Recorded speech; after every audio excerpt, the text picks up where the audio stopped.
Il y a Papa Hérisson qui est venu sur le terrain.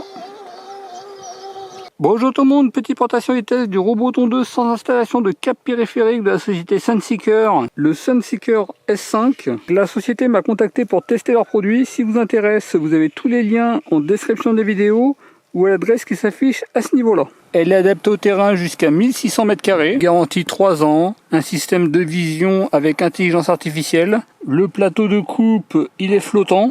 Et on serait sur 3 roues motrices, 2 à l'avant et 1 à l'arrière. La batterie elle a une capacité de 20 volts 5 Ah, la largeur de coupe 20 cm, la hauteur de coupe de 20 jusqu'à 60 mm.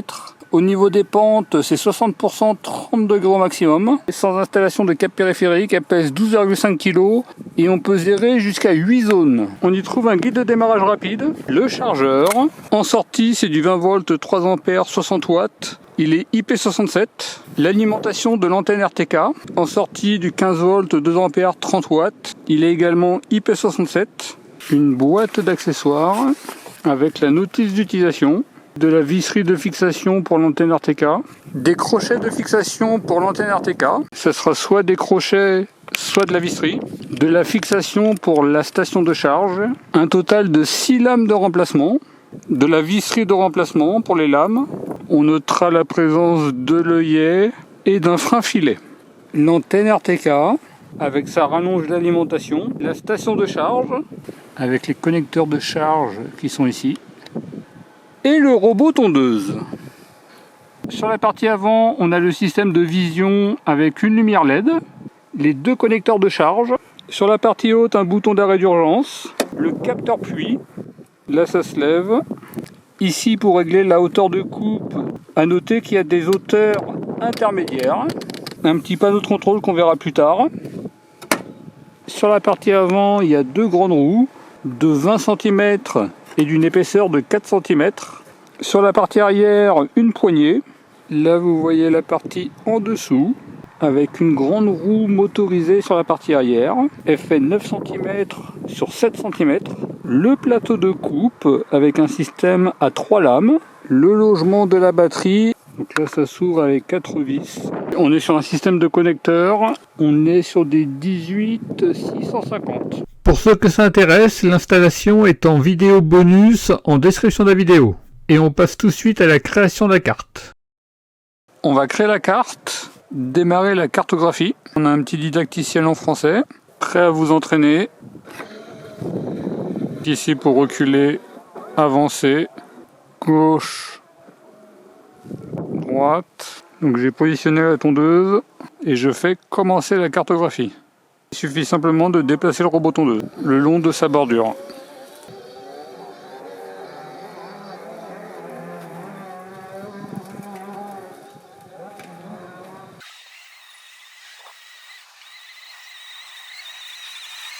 Donc là je suis allé tout droit et en fait j'ai oublié cette petite zone. Il suffit simplement de le ramener un petit peu en avant et reprendre son parcours. Voilà, donc vous revenez au point de départ et on fait fin. Là je vais faire la deuxième zone de travail. Je fais zone de travail, ajouter, déplace le robot tondeuse jusqu'à sa deuxième zone. Et je vais débuter dans la première zone pour créer la deuxième zone. On va voir ce qu'elle va faire. Commencer la cartographie. Pareil, on longe les bords de sa zone.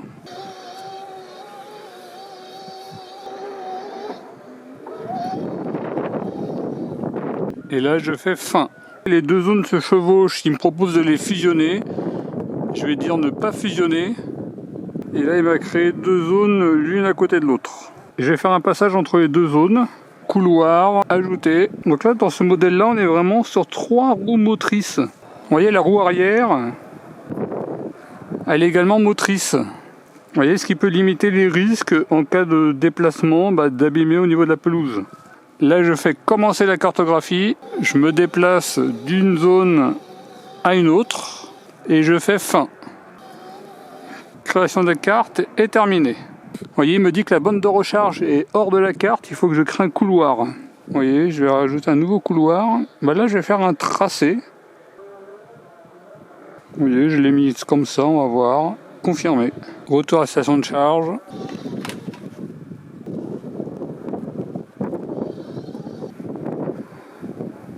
Vous voyez, elle a vu le panneau solaire.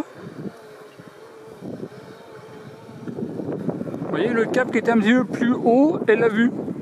Et elle a contourné le panneau solaire.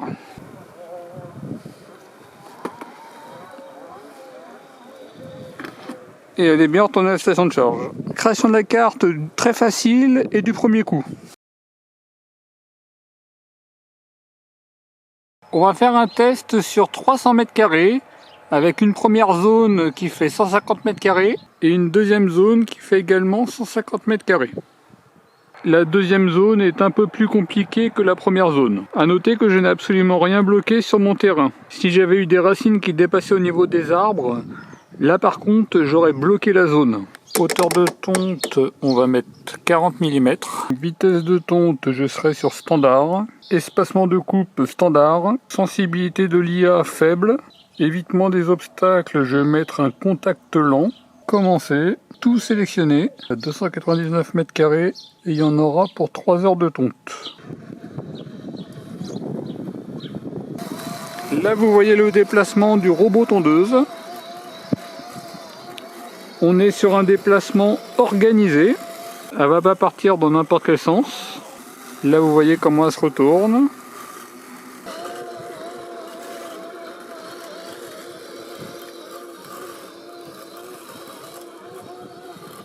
Et on est sur un bruit de fonctionnement assez bas.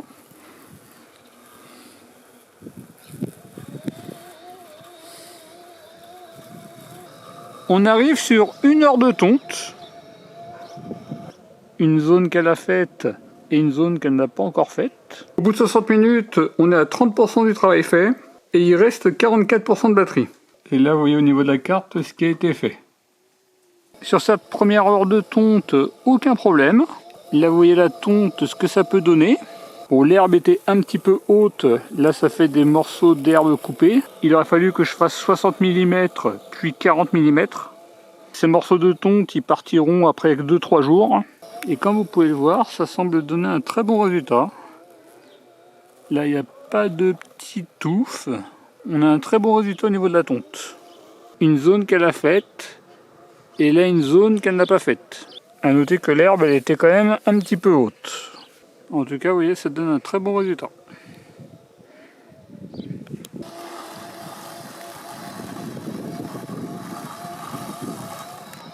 Là, vous voyez une zone où la tondeuse est passée, et là où la tondeuse n'est pas encore passée. L'herbe est quand même assez haute et dense. Zone faite et zone pas encore faite.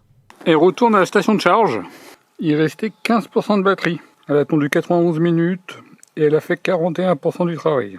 Vous voyez, en 1h30, elle a pratiquement terminé la première zone de travail.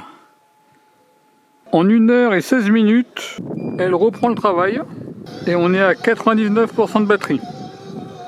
Et une fois qu'il a terminé la zone de travail, il fait les bordures.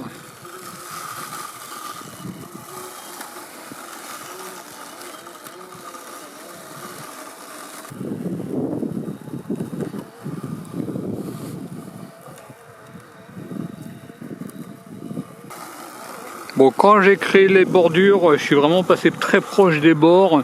Je vous recommanderais quand même de garder une petite sécurité de 10-15 cm. Et en 1h40, il a terminé la première zone et là il passe dans la deuxième zone. Aucun problème, aucun blocage dans la première zone.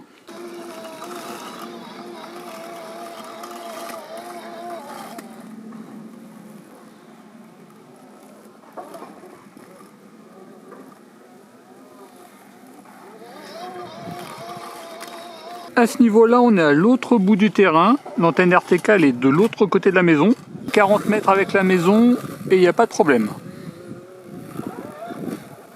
Au bout de 3h09 minutes, on est à 82% et la tondeuse elle est repartie se charger. Vous voyez, pas de problème au niveau du retour à la station de charge. Et là, je suis à 98%, je vais la faire continuer. Et à part continuer le travail. Il a terminé la deuxième zone, là il est en train de faire les bordures.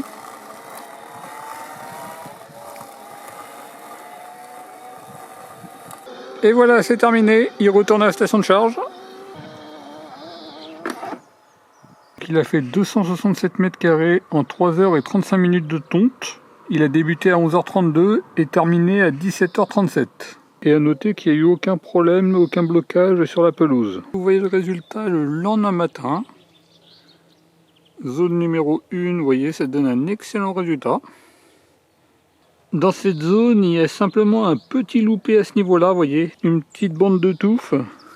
En dehors de cela, dès la première tonte, sur la zone numéro 1, vous voyez, ça donne un excellent résultat. Ici, où l'herbe était quand même plus haute et plus dense, là j'ai des morceaux de tonte d'herbe plus haute. Normalement, il aurait fallu que je fasse 60 mm, puis 40 mm, et pas directement 40 mm. Mais là, le but de cette tonte, c'était de bien voir qu'elle passe bien partout. Par contre, ça m'a fait plus de morceaux de tonte sur le gazon. Là, je vais passer un petit coup de balai de jardin. Et là, vous voyez la zone numéro 2. Écoutez, ça donne un excellent résultat. Il n'y a pas de petite touffe. Là également, l'herbe est un peu plus haute. Je vais passer un petit coup de balai de jardin. Aujourd'hui, on va faire une tonte d'entretien. Je serai en mode sans contact. Je vais personnaliser le sens de la coupe. On peut choisir l'angle de tonte. Allez, c'est parti!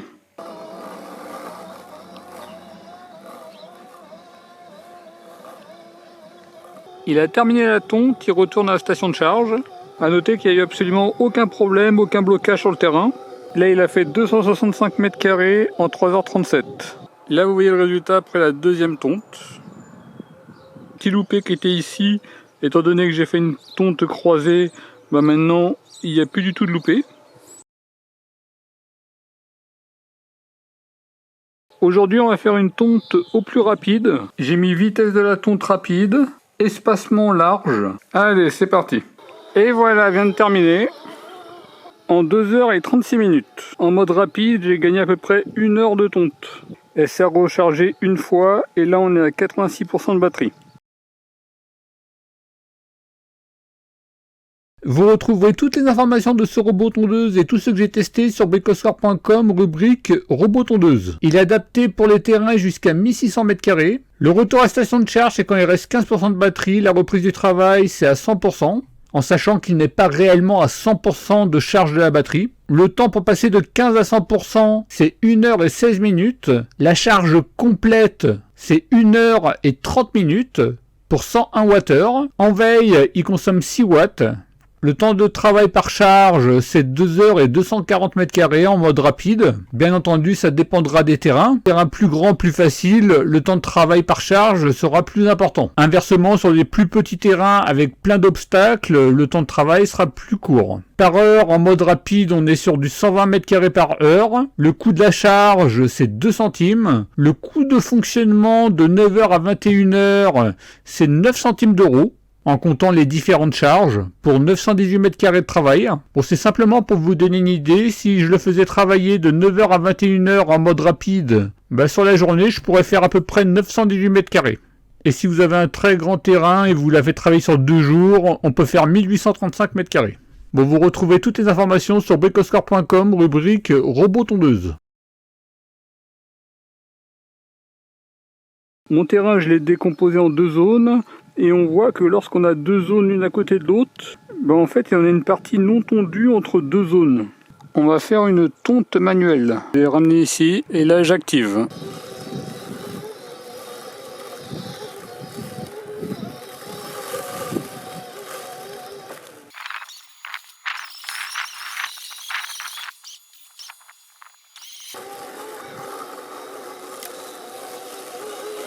Et voilà.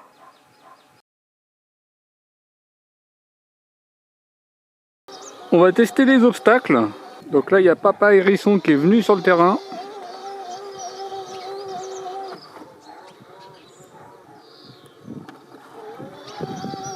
Il a bien détecté. Vous voyez, il prend une bonne sécurité. Bébé Hérisson, là c'est plus compliqué. Et il a bien détecté. Là, une petite babale, je suis en sensibilité élevée. Et il a bien détecté. Là, on était sur une babale de 6 cm. Dès la sensibilité faible, il n'y a aucun problème au niveau des hérissons, des petits animaux. Pour les plus petits éléments, là jusqu'à 6 cm, il faut passer en élevé. On va noter que là pour le test, j'avais également testé la création d'une carte supplémentaire. J'ai créé une carte avec un chemin spécifique, chemin qu'elle vient de bien respecter. À noter que j'ai eu aucun problème de retour à la station de charge, en sachant que je ne l'avais même pas fixé. Mais vous surtout, vous la fixez. On peut créer 5 cartes totalement différentes. Au niveau de l'application, c'est Sunseeker, elle est commune avec leurs différents produits. La carte avec les déplacements en temps réel, le pourcentage de batterie. Ici, si vous voulez faire une tonte manuelle, la carte avec les zones de travail, les couloirs, les zones interdites, des zones de sécurité. On peut faire également des motifs. Pour la prochaine Saint-Valentin, vous pouvez dessiner un cœur sur votre terrain. À noter que le robot gère 5 cartes différentes. Par exemple, une autre carte, utiliser la carte. Au total, on peut le faire travailler avec 5 cartes totalement différentes. Ici, le journal de travail, avec les historiques.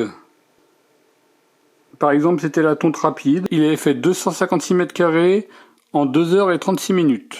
En débutant à 10h16 et en terminant à 14h31. Avec un retour à la station de charge. Vous pouvez paramétrer un planning de travail. En fonction des journées de la semaine, vous pouvez définir l'heure de travail.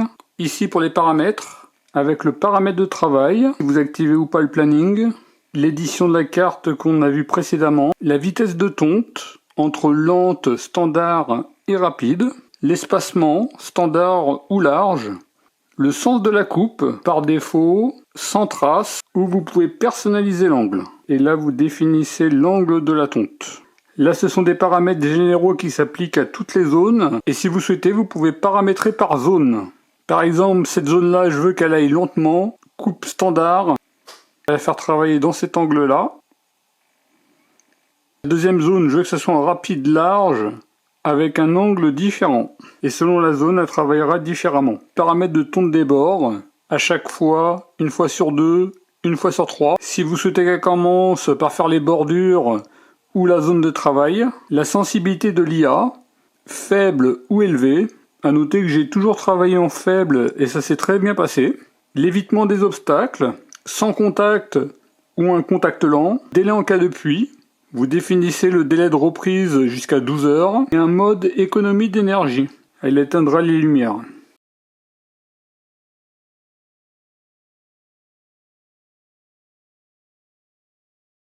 Durant la nuit, il a plu. Je voulais voir au niveau de l'eau ce qu'il en était et du panneau de contrôle. Et là, vous voyez, il n'y a pas de problème. Voilà pour la petite présentation de la Sunseeker S5. Là, vous voyez la tondeuse après mes différentes utilisations, en sachant que j'ai fait absolument aucun entretien. Au niveau des avantages, fini la corvée de la tonte. Une très belle tonte dès la première utilisation, sans installation de câble périphérique. L'installation est rapide, que ce soit de la tondeuse ou la création de la carte. Pas de problème de tonte, pas de blocage, de pelouse abîmée, de problème de l'antenne RTK, aucun problème de tonte. On est sur une charge assez rapide qui va de 1h15 pour les charges intermédiaires à 1h30 pour la charge complète. On est sur un très faible coût d'utilisation, le bruit de fonctionnement, un bon respect au niveau de la zone de travail que j'ai créée, un bon évitement au niveau des obstacles. On est sur 3 roues motrices. L'application mobile est assez complète. On peut mettre l'antenne RTK où l'on souhaite, étant donné qu'elle a une alimentation indépendante. Au niveau des points négatifs, on ne peut pas alimenter l'antenne RTK sur la station de charge. On est sur 2 alimentations différentes. On ne peut pas sélectionner la hauteur de tonte dans l'application, c'est une sélection manuelle. Comme moi, vous faites 2 zones l'une à côté de l'autre, il peut y avoir une zone non tondue entre 2 zones. Là, il faudra faire une tonte manuelle. Ou sinon ne faire qu'une seule zone. Et il restera un petit travail d'entretien au niveau des bordures. Il faudra passer un petit coupe-bordure. En tout cas, un avis positif sur le produit. Si ça vous intéresse, vous avez tous les liens en description de la vidéo ou à l'adresse qui s'affiche à ce niveau-là. En tout cas, je vous remercie de regarder cette vidéo et je vous dis à très bientôt. Au revoir.